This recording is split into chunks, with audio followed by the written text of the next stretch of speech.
Hello Mech Warriors and welcome to a new episode of the Build of the Week. Today we are playing a brawler and we are taking the Marauder 5D for it. Why? Because he's awesome. He is very tanky, can load a shitload of weapons and he's tanky. He not only has a lot of armor, but has excellent hitboxes. Look at this torso, it is very long, and the side torsos are covering a bit from the center torso, if you're looking from the side. So this one is obviously a very good standard engine carrier, and if you have some decent skills at torso twisting, you can survive a lot of fights with it. You will see that in the first game. But before we get into the games, let's quickly jump into the Mech lab as always, and I will talk a bit about the loadout.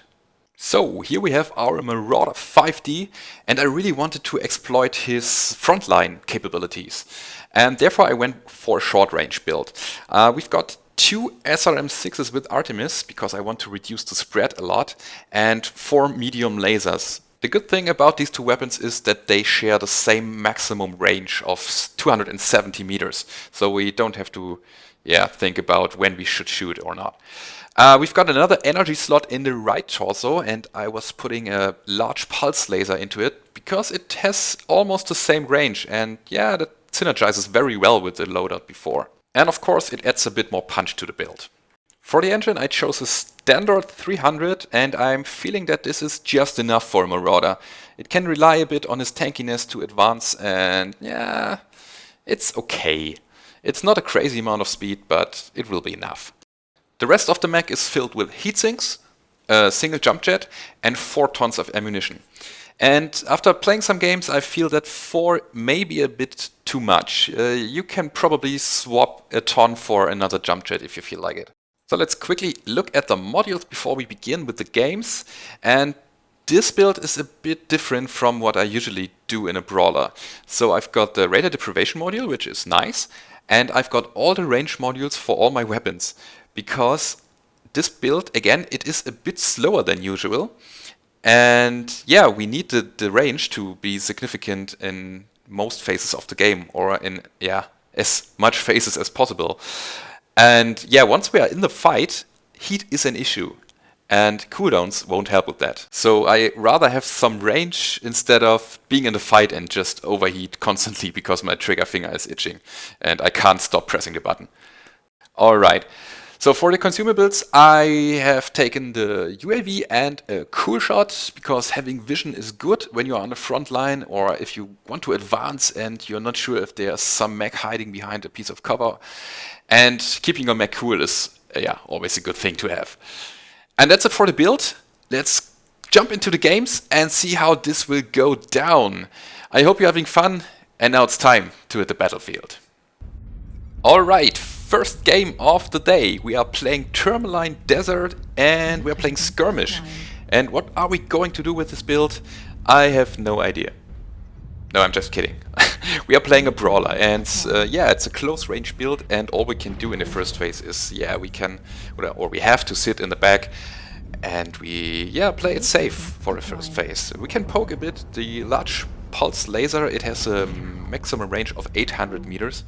So this guy over there, it can be stabbed in the face a bit, but yeah, it won't deal a lot of damage. I'm adding the medium lasers here too, because I'm pretty safe and heat is not an issue at the moment. So I can deal as much damage as I can now. Just to show them that I'm very aware that they are sitting on the ridge there. So the good thing is we have an assault with us. We've got a king crab to the left. Unfortunately, it has a gauze build, so there won't be much brawliness from him. But anyway, let's stick to him, and then we can see what we can make happen here. I popped the UAV because I wanted to know if there is somebody sitting behind that ridge here, or behind that structure thingy. And apparently, there's a guy, an assault, and I saw a lot of LRMs flying around, and I really want to get close to him. So I talked to my buddy to the left that I want to push, and yeah, he's joining me, and now we are giving them some hell here. Yeah, this is the good distance. We have now optimal fighting distance of about 300 meters. I saw that there were a lot of enemies coming in, so I backed up a bit. So yeah, wanted to go alone, but since there are some mediums coming with us, that's the time to push. So we are more than them. We've got them flat-footed. Yeah, pop the cool shot, and try to deal as much damage as I can now. Unfortunately, the Kodiak pushed me back a bit with his UAC fire, so I decided to go to the right and support here a bit. I've got a Timberwolf and I'm in his back, and yeah, that's an easy kill. So, good. That one is down. Yeah, let's deal with the rest. Let's support our King Crab a bit. And that's generally a good thing to keep in mind. Support your souls. A lonely assault is just food. It's a dead mech. So when your assault is pushing and there are enemies nearby, just make sure that you go with them if you're a medium or a heavy. That's a very important thing, because if the enemy is yeah, just focusing your assault and he has no backup, then he's dead. That's it. So we've got a nasty little bugger over here, but our turn rate is very good, as you can see, and I can easily catch up with him. I give him some mediums, which are mounted in the arms, so I can follow his trail. And I was able to drive him off. So let's just converge to the next big scary target. We've got a big bad Atlas here, and he is raining some LRMs on my face. Okay, I try to underrun his minimum distance, so that his LRMs are not useful anymore. But unfortunately, I'm making the wrong call here, and I'm going for his left torso, which is totally stupid, because as I stated before, the LRMs are not useful at this distance, and I should have gone for the right torso in the first place. Yeah, okay. Anyway, yeah, let's shoot him in the face again. Got a kill, but at the moment I'm very damaged, and I have to torso twist very aggressively now. Yeah, gotta splash the damage as much as possible. And yeah, the good thing is the Marauder is very, very tanky. It has so good hitboxes, so that with a good amount of torso twist you can survive a very big brawl. Alright, got the kill on the cheetah from my body, and the Locust is still running around, and I guess the Shadow Cat survived also. Yeah, if the Locust is focusing my center torso now, I'm pretty much done. So yeah, try to turn the right side to the enemy and try to be insignificant. Alright, Locust, you don't see me. I'm invisible and I'm trying to shoot your legs so that you can't run anymore. Yeah, that's pretty tough. That guy is so fast, and okay, I finally got him. And even got the kill while overheating. Alright, that was a very dynamic, brawlish situation here. I liked it. I liked it a lot. I had a lot of fun in this game. It was very tense, and in the end you could see my mech is scrap. It's only held together by some wires, I guess. But anyway, I've got 4 kills and 734 damage. Wow. 6 components destroyed and 5 kill assists, and that one was top damage in the game. So let's jump into the next game and see how this will go down.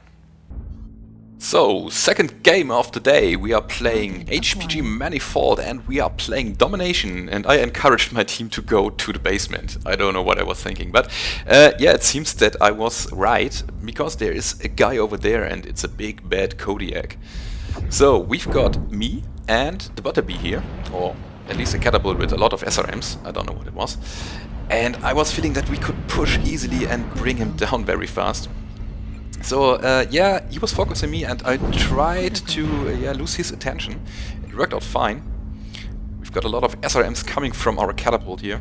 And as you can see, we drive him off very easily. There is so much damage coming in from the both of us.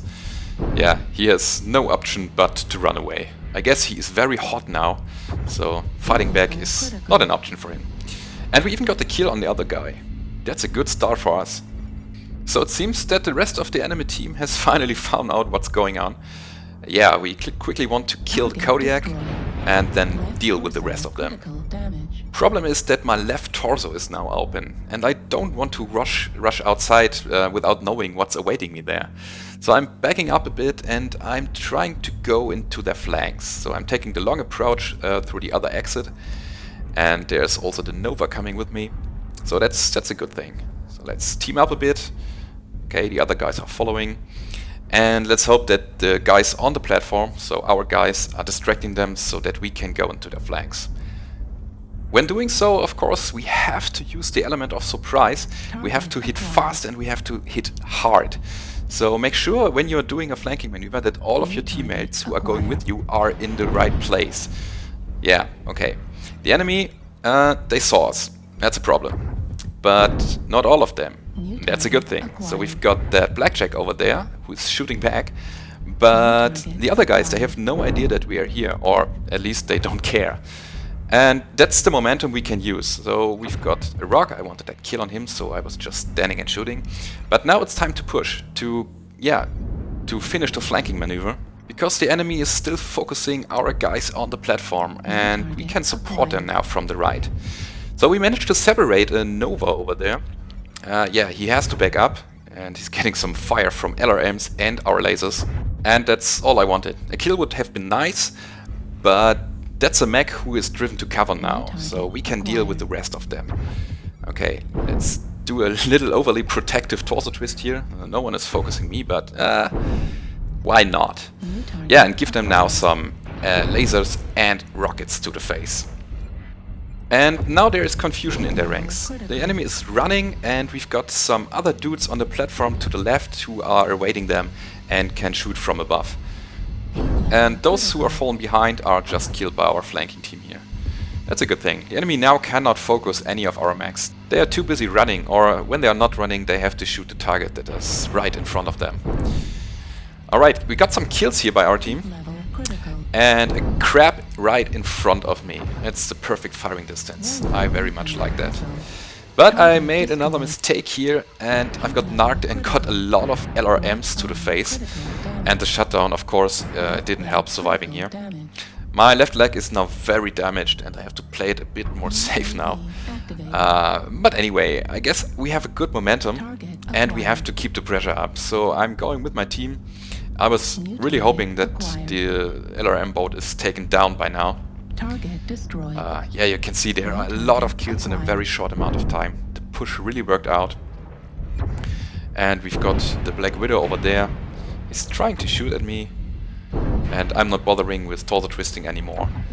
Because I think that was the last one. Very nice kill, everyone. And we got it. Yeah. Nice game. I did manage to get a kill here, but I think my flanking maneuver was very useful. And I wanted to show you that. So let's see in the end screen how much damage I dealt. And wow, 900 damage. 0 kills, 11 assists and 1 component destroyed. It seems that I have supported a lot here. Okay, top damage in the game. Very good job, everyone else. It was a nice game. And yeah, that's it for today. That was the Marauder with a large pulse laser and 4 mediums and 2 SRM6 with Artemis. And I really like that build. I will play it a lot more and there will be more to come soon. And if you enjoyed the video, as always, don't forget to leave a rating. Don't forget to subscribe if you want more of this. And I hope to see you on the battlefield. Goodbye, everyone.